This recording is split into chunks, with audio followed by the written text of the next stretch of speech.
Hey everyone, today I'll show you exactly how to sell an ETF on Interactive Brokers in just a couple of minutes. I'll be using the web client portal.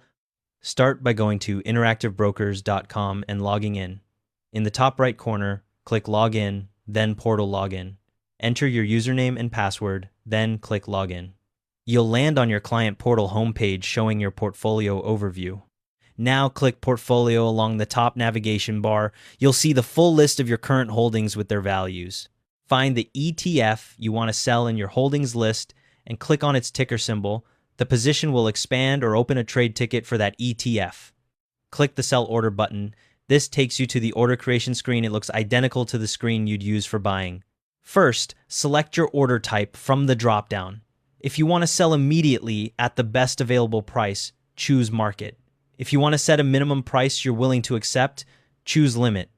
Next, enter the quantity you want to sell in the quantity field. You can sell all your shares or just a portion, it's up to you.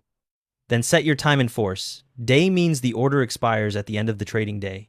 GTC means good till canceled, the order stays active until it fills or you cancel it.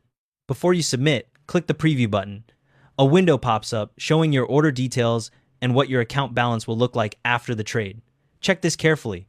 Once you're happy with everything, click the blue Submit Order button. You might see a market order warning, read it, and proceed if you agree. Your order gets transmitted and moves to working status. Finally, verify that your order filled.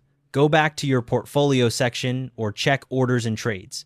If you sold all your shares, that position will disappear from your holdings. Your cash balance will increase once the order executes. A couple of things to note. The cash from your sale isn't immediately available for withdrawal.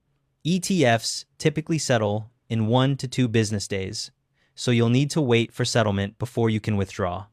Also, if your ETF was in a different currency than your account-based currency, you might want to convert that cash back. And remember, trading fees apply to the sale. And that's how to sell an ETF on Interactive Brokers. Thanks for watching. Hope this helped.